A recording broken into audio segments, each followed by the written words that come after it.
Thom Hartmann here on the news. You need to know this. Not only does the gun lobby have no shame following the Sandy Hook massacre of 20 first graders with an assault rifle, but the gun lobby is now threatening violent revolution. Appearing on MSNBC on Monday, the executive director of Gun Owners of America, Larry Pratt, argued that the right to bear arms is necessary to make our democratic government cower in fear of gun owners. Pratt said, "We have guns fundamentally protected by the Second Amendment to control the government." He went on to say that he thinks it bothers lawmakers that armed Americans can attack them with assault weapons, a position Gabby Giffords probably agrees with.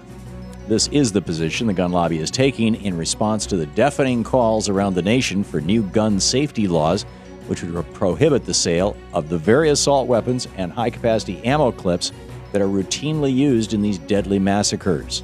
It's a pry my gun from my cold, dead fingers approach, which could have tragic consequences, stirring up secessionist crazies around the nation. Our country is again dealing with the tragedy that happens all too often, yet the corporate gun lobby, focused more on profits than safety, is helping set up more and more mass shootings in the future. We know how to respond to danger here in America. One shoe bomber, we all take off our shoes at the airport. One threat of binary liquids, we can't carry liquids on airplanes.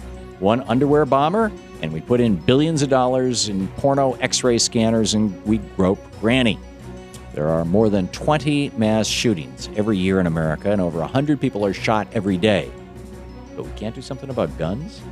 It's time to start pushing hard for laws that say that unless you can prove you need a gun, you can't have one. And if you do have one, you have to prove proficiency, and the gun and you must be licensed. To hell with the blood-soaked gun lobby and their toadies, Anthony Scalia and Clarence Thomas.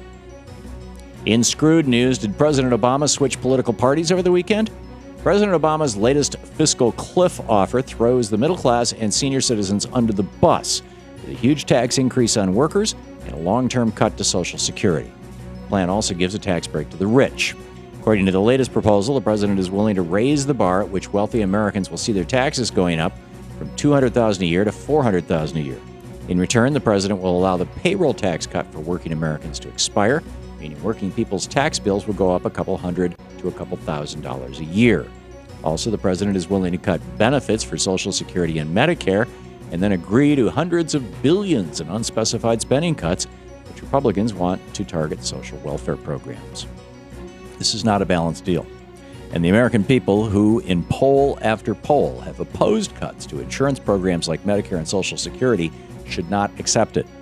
Even Senate Majority Leader Harry Reid will likely not accept it, telling reporters, quote, "I am not going to be part of having Social Security included as part of these talks relating to this deficit," end quote.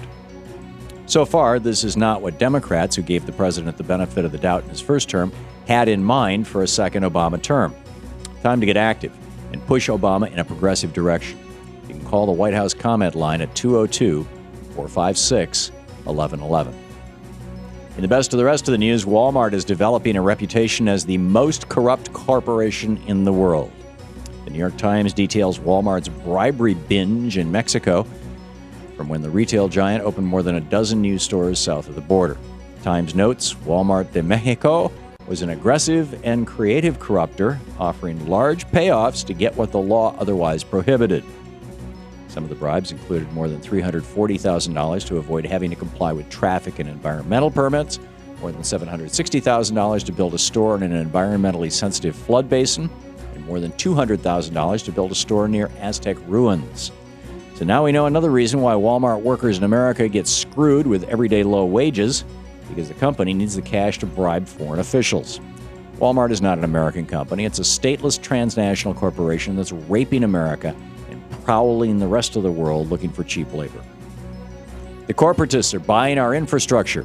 As CNN reports, corporate giants like Bechtel, Goldman Sachs, and Merrill Lynch are putting up big money to build roads and bridges across America and then run them for profit instead of for the common good.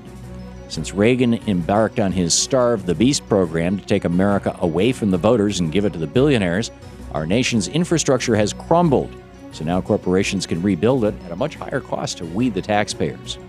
Just this year, 12 corporate-backed infrastructure projects have been proposed around the nation with a value of around $20 billion. The corporatists are eating us alive. And finally, NBC's chief foreign correspondent, Richard Engel, has been found after he was kidnapped in Syria. Reports started leaking out yesterday that Engel had gone missing, but NBC blacked out the news, fearing that a lot of attention to his kidnapping might put his life in more danger. Only Gawker broke the embargo and reported on the story. According to Engel, he and his crew were abducted in Syria, held in an unknown location for 5 days, and subjected to psychological abuse. They were finally freed after the captors tried to move them and ended up driving into a Syrian checkpoint where a firefight ensued. Some of Engel's captors were killed, others fled, and eventually he and his crew crossed the border into Turkey and into safety. Stories like these remind us of the thankless work that journalists around the world do to bring the news into our homes every night. And that's the way it is today, Tuesday, December 18th, 2012. I'm Thom Hartmann on the news.